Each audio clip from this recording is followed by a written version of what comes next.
Boom, and we're live.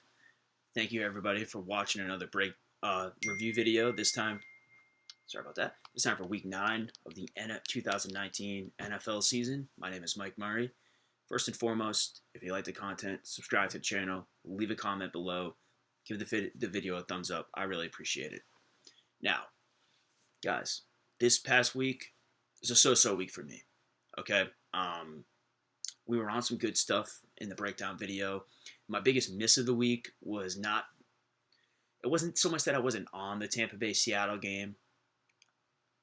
I just thought that it was going to be more chalky than it actually was. And it's a great lesson for us to learn. Guys, sometimes the right plays are just the right plays. I sometimes look too much into projected ownership and blah, blah, blah. We're going to look at the winning millionaire maker lineup today, compare with what we were on if that could have been our team. And we're going to do that in a little bit. First, we're going to talk more about just what happened on the Week 9 NFL slate. The first thing is, man, I made the other mistake, big mistake I made was playing Dalvin Cook over Christian McCaffrey. That was a bad decision, man. Christian McCaffrey's only $500 more. He might break the scrimmage yard record. You play that guy. We're going to talk about him later in the video, in the peak the next week, because, he's going to be a tough decision this week at that price tag. But I think, we'll talk about that later. But, I mean, first and foremost, man, I was shocked when I woke up from bed this morning and I saw that Adam Gase or Freddie Kitchens didn't get fired. Very surprised. I don't know what Cleveland sees in Freddie Kitchens. He should have. I'm not saying I root for anyone to lose their job, but at the very minimum, he should give up the play calling duties to Todd Monken. If he does give up the play calling duties to Todd Monken, we would be on that Cleveland passing game. I would be anyways, because I like Todd Monken. I like what he does. Noah Fant. Hey, man. Ramal Ali, good week for you, man, in the comment section. He was on Perryman. Perryman caught a touchdown. And he was on Fant. And Galladay. Man, you had a good week, man. I was on Galladay, and I liked Fant, too. I liked Fant coming out of the draft. I was a little lukewarm just because I didn't know if I trusted Brandon Allen. But the play on Tampa was Mike Evans, and we know this, guys. We know we beat Seattle on the perimeter down the field, and that's Evans, and that was Perryman too. So sorry about that, guys. I didn't mean to hit my computer. And so we saw that, man. We saw that. Like we said, we beat Tampa Bay with possession receivers. That was Tyler Lockett. If you were on that game, I said, we did say Metcalf was a great play too, but Lockett was the play. And I think Russell Wilson only came in on the Billy Makers like 10% or 11% ownership. Man, had I known that, I would have been on Russell Wilson. But I was on Stafford too. He had a good game. Just a kind of a weird, not really a weird week at all. I don't know why I just said that. I just made some key mistakes. I got too cute, which is probably my biggest flaw that I have in DFS. And I think I'm getting better at it. But it's probably my biggest weakness so far. I'm going to open up Draftkings right now and look at some of the. Hold on one second, guys. Let me just pull this up. Let's go over some of my teams. So my best call of the week was Mike Williams. He was a really good play. He was on the winning Million Maker team. I locked him in, I think, to every single team. That was a good call by me. Guys, whenever a team changes offensive coordinators and they got talent on the field and they're at home, that's a spot where you want to kind of back that team a lot of times, or even on the road. A lot of times that can spark an offense, so just keep that in mind. Tyreek Hill. I was on Tyreek Hill. I was on Sammy Watkins at first, and then as I was making my lineups, I kind of liked Tyreek Hill more because I trusted Tyreek Hill more to pull Matt Moore to a big game than I did Sammy. We will target Sammy Watkins later this season. There will be a game where he goes off, I think. It wasn't this one, though. It wasn't this week. I was on Devontae Parker.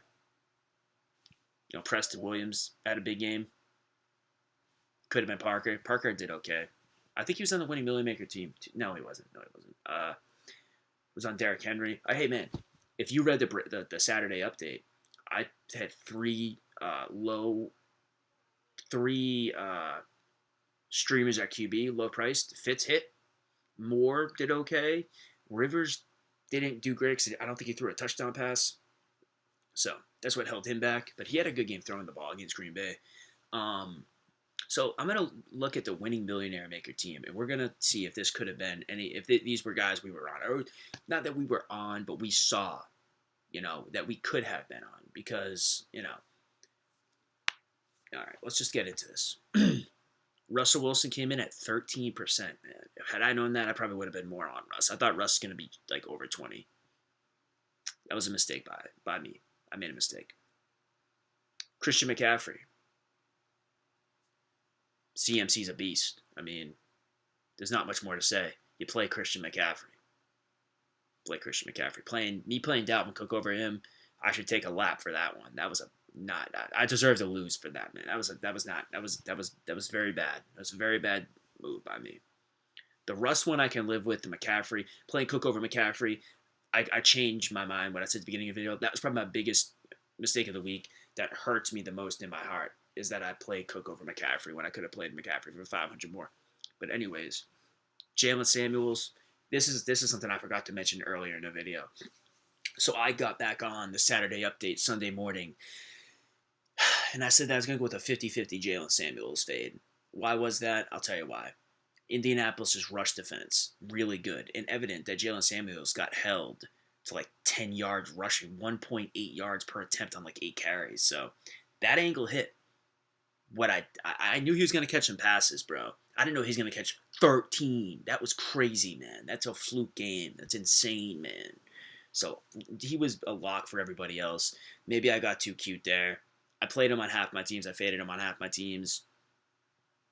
Pittsburgh's offense is so weird. Such a weird offense. I could have seen that game disappointing. What my angle with the Jalen Samuels fade was I thought that maybe he would get like 12, 13, 14 points, and Singletary would get 30, and you double his point total with a guy who's a little bit more expensive, less owned.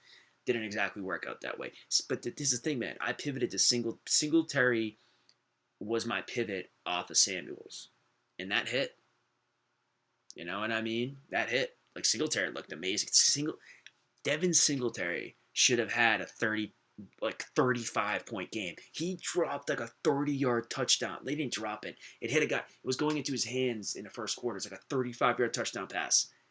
And it hit somebody in the back of the helmet. And he didn't get it. Dude, he would have crushed. He was 5 yards short of the 100-yard bonus, man.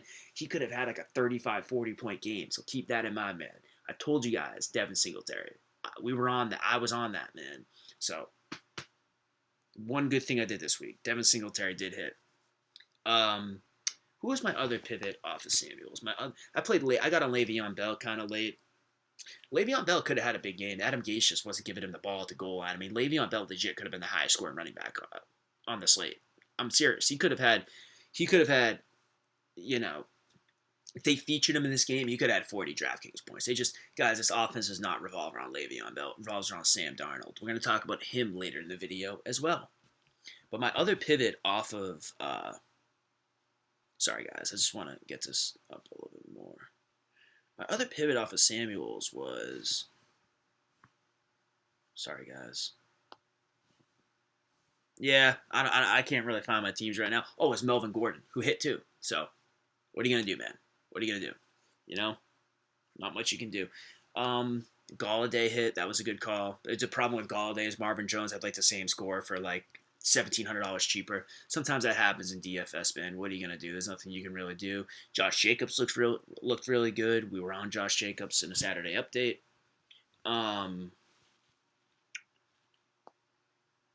Zach Ertz. So the two tight ends I was really on yesterday, the two main ones were Ertz and Fant. Both of them crushed. I was on Hawkinson. I put him on one team late. I had 7 teams. I put Hawkinson on one team late.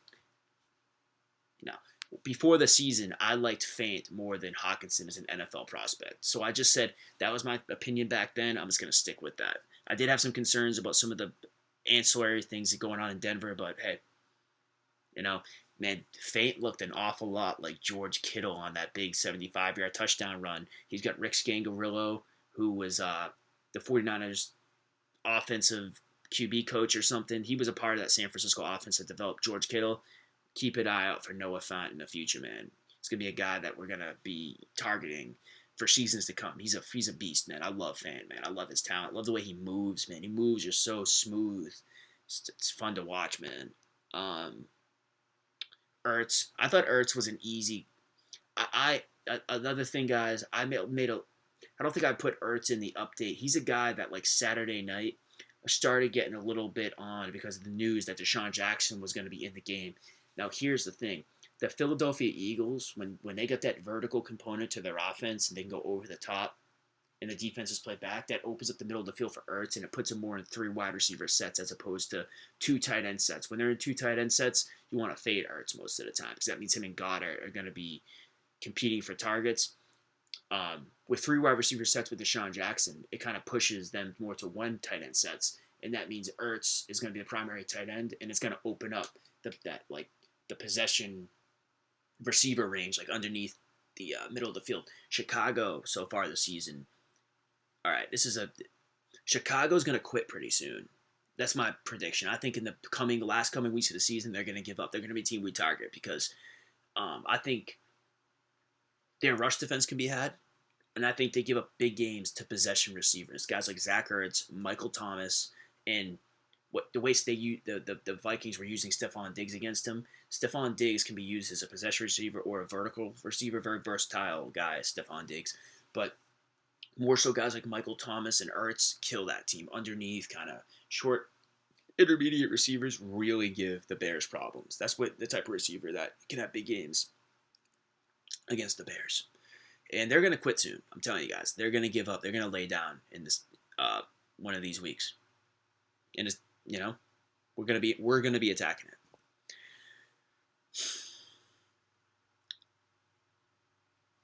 I'm trying to think if there's anything else I want to touch on here. All right, let's keep going through this Winning Millionaire Make It team. I'm sorry, guys. Got a little bit off track there. I apologize. So, quarterback was Russell Wilson at 13% ownership. We saw that. Christian McCaffrey, we saw that. That wasn't hard to see. Jalen Samuels, that was a lock for most people. Tyler Lockett, we said if we played Wilson, we'd pair him with Lockett. Mike Evans, we said if we beat Seattle, we're going to beat him on the perimeter with speed. We saw Evans. I'm not going to pretend like I was on Evans, but I saw it. And guys, I don't have a big player pool. Like, I don't have like a 75-person player pool. I've tried to make it condensed, man. Okay? Preston Williams. I'm pretty sure we said in the breakdown video that we were on a Miami pass catcher against that awful boundary corners of the Jets. The Jets' slot corners good. Their boundary corners not so good. Keep that in mind. Noah Fant. We were on Noah Fant. Nothing more to say. Mike Williams with a lock. Defense. Guys, defense. Steelers defense. Guys, with defense, you want to target a defense at home usually. They got lucky with Jacoby Brissett going down. I think they got a lucky touchdown when the team was driving in the red zone. That was kind of a fluke play. Defense is a crapshoot, man. I'm not going to pretend like I saw Pittsburgh at 2,400. They were on some of my early builds, but I'm not going to pretend like I was firmly on that because I wasn't. The Colts have a great offensive line. Usually with defenses, you want to target a team that can pressure the quarterback with a bad offensive line on the road. So, whatever. What are you going to do? Sometimes the defense I play is just the defense that fits into my final build. What are you going to do? I want to go over the ownership one more time. So his chalk plays were Christian McCaffrey at 24.5% owned. Samuels was 50% owned. Both of them were under-owned as far as they should have been. Lockett came in at 15% owned. That's not too bad for that spot. 7,500. Mike Evans, 13% owned. Had I known that, I probably would have played Evans. My ownership projections this year from the sites I've been using have been really inconsistent. I'm not trying to call anybody out, but I know it's very tough to do. It is a very tough thing to do. I'm not trying to chastise anybody. Ownership projections are tough. Preston Williams came in at 8.7% owned, a little high, but, what are you going to do? Him or Parker could have had a big game there, man. Him or Parker could have had a big game there. A guy in Miami now, man, is Mike Gesicki. Mike Gesicki almost had a 100-yard game. Everyone's going to think Parker's going to be the guy to target going forward. I need to check the schedule, but it could be Gesicki. Gesicki looks really good against the Jets. Noah Fant came in at 3.35. That was his big low-owned play right there, was Noah Fant for $3K at 3.35%. We were on Noah Fant. We saw that, man. And then it was Mike Williams that we were firmly on. I said Mike Williams was pretty much a lock on all my teams for 10% basically, 9-point-something%. And Pittsburgh came in at 12%. You know, that's not we could have been on that team. Could have been on that team. So guys, just keep in mind his only guy sub 5% owned was Faint. We said in the Saturday update this is going to be a week where just one low owned play could differentiate you from the field. And guys, look at this. This is an interesting thing to point out here. Noah Faint basically matched Ertz's score. Not really. 4 points less, PPR points less. But he was $1,700 less. Guys, that happens a lot in fantasy. You know, like Ertz was a great play, but Faint was a better play for his price point. And same thing with Galladay and Jones. Galladay and Jones, they had similar scores, but Marvin Jones was, again, $1,700 cheaper. That savings could have allowed you to get up to McCaffrey, Evans, Lockett.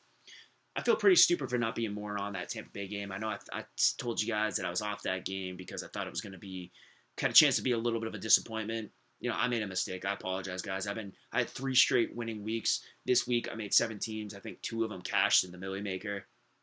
I was doing good in the early window, but the late game smashed and kind of killed me. So, whatever, man. It's a new week. I'm learning still.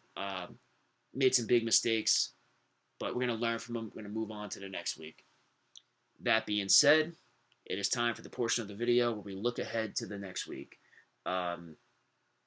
It's going to be something we do in the future, guys. We're going to be looking at the Winning Millionaire, make a team, and dissecting it because we're all trying to win the $1 million, I assume. I am, at least. That's why I was trying to fade Jalen Samuels, because whenever a guy gets over 60% projected ownership, we should be talking about fading. I mean, I'm not saying we should fade. I'm saying we should discuss it at least. What are the routes to him disappointing? Because if he disappoints, you're going to leapfrog the field. And unfortunately, this was a week where fading the chalk just didn't really work out too well. Like I said, it's probably the number one weakness of my DFS game is looking to fade chalk too much. Looking to not play the obvious plays. 1 second, guys.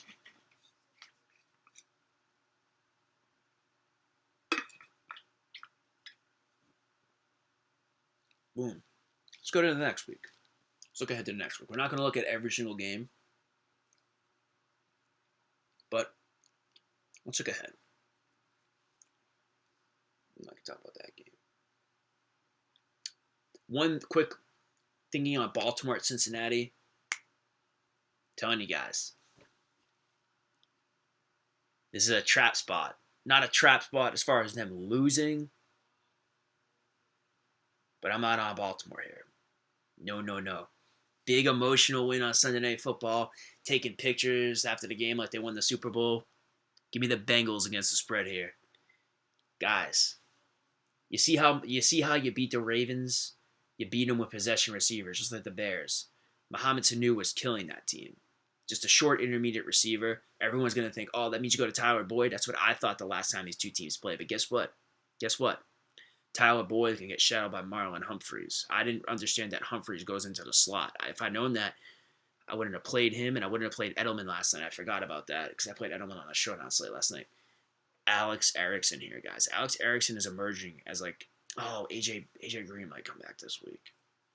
Got to look at that news. If AJ Green's out, which I think he will be. I don't think AJ Green's going to play this week. I think they're trying to lose games. I would go Alex Erickson. If AJ Green's out, I go Alex Erickson here. But we're going to have to wait for news there, man. Buffalo at Cleveland's an interesting game. It's an interesting game. I don't want to get too deep into the games, guys. I'm just going to touch on these games. We're not going to talk about every single game and every player we like, but it's an interesting game. I could see that game going out of the way. I really could. I think Singletary is the guy who stands out the most as an upside play in that game. What's Singletary's price? $5K. Ooh, that's affordable. So Devin Singletary should have like a 30-point game. 35. We talked about him. Mark him down. He could be the guy we're on this week in that game. Atlanta at New Orleans. So far, guys, I was looking at this game right when the slate dropped. Could come back to bite me saying this. I could change my mind. As far as the prices go, I don't like anybody in this game. I really don't. I just don't see anybody that I want. Like Jared Cook maybe, but I don't know if off an injury. I don't really feel great about that. But I think both teams coming off a bye week, if I'm not mistaken. I don't know. I just don't. If Kamara's out, we could go Latavius here, but 7,300. I don't know, man. I don't know. That's a game we're gonna have to relook because at first glance, I don't like anything in that game. Here we go, guys. Here we go. The game I want to talk about. There's 2 games I want to talk about, I believe. Hold on. This is one of them. Yeah, there's 2 games at first glance that I like, and we're not going to talk about every game. I'm sorry, guys. I know we kind of do, but, whatever. The Giants at the Jets. Oh, baby. Oh, baby. Oh, baby. In this game, give me Sam Darnold to Robbie Anderson, baby. Robbie Anderson's 4,700. The national narrative is going to be the Jets suck. Boo-hoo-hoo. That's cool. The Giants can't defend a damn nosebleed at a boundary receiver over the top. Robbie Anderson's about to have a big game. Guys, I think you can play 2 receivers from the Jets with Sam Darnold. And news today, Le'Veon Bell went in for an MRI on his knee. If Le'Veon's out, they're going to be only passing the ball. Give me Darnold to Anderson and maybe even Demaryius Thomas or Jamison Crowder. I don't know. It's early in the week, so I don't know the exact combo I like. Love it. Love it. Love it. Love it, man. Love it. No one's going to want to play Darnold here. Nobody is. And that's what we do in DFS. When the public zigs, we zag. 4,700 for Robbie Anderson. 3,500 for Demaryius Thomas. Crowder, I think, is... Sorry, guys. I got Butterfingers. Sasha's fingers, excuse me.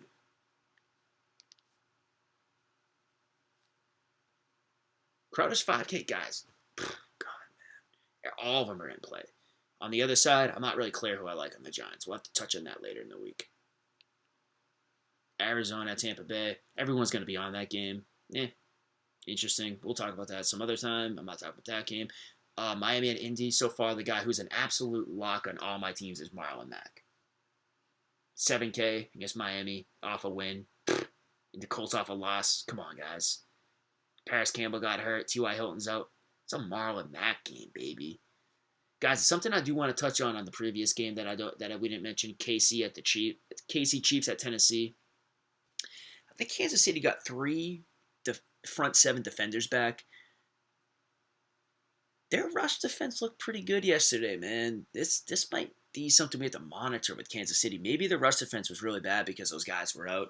I could be wrong there, but we'll have to touch on that again some other time. Here's the last game we're going to talk about here, man. So, to me, Mac is a lock with the surrounding pieces, but Henry at 6,400, I'm not crazy about that. But we could get on Derrick Henry here. I don't know. I think I'd just rather pay for Mac, honestly. I know Mac doesn't catch passes, man, but this is a Marlon Mack game, dude. This is a Marlon Mack game here, man. The other game I'd love is Carolina at Green Bay. This is a bounce back spot for the Packers. This is a big bounce back spot. I would like Curtis Samuel deep down the field. Obviously, Christian McCaffrey at 10.5 is 10,500 is an interesting play this week, man. I think you can still play him at that price. It's one of the best matchups he's had all season, man. So if you were playing him against Tennessee, you got to like him against Green Bay for like 500 more. It's a better matchup. I thought he was going to be 11K when these prices came out in this matchup. This is a soft matchup. Melvin Gordon just killed this team. One of the best matchups you could possibly have. I just don't like that it's on the road. I wish it was at home, but it doesn't seem to matter with Mr. McCaffrey. It seems like he's just a savage. On the other side, I had to check twice, man. Is Devontae Adams really 6,900? Come on, DraftKings. Be better, man. It's a lock, man. It's an absolute lock. So far, Mac, Adams, and Anderson are just locks on my teams. Just total locks. That could change, though, obviously. And,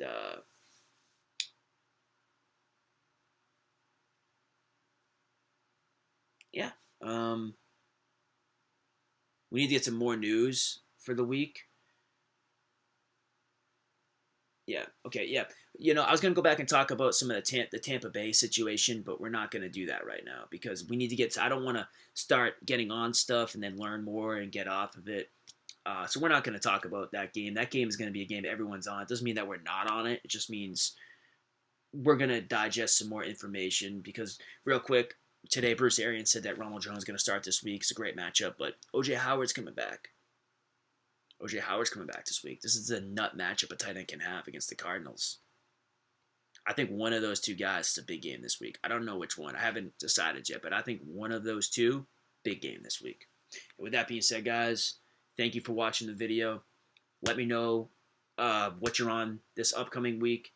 Let me know what you're not on. Let me know mistakes that you made, anything. Let's just talk about any review the week past, man. I feel like we saw some good stuff, made some mistakes. We should have been more on McCaffrey. Should have been more on the Tampa Bay Seattle game. We'll learn from our mistakes. And with that being said, guys, have a good day. I appreciate everybody watching and supporting the channel. And let's get ready for Week 10. It's already Week 10 of the season, man. The season has flown by, man. Just flown by.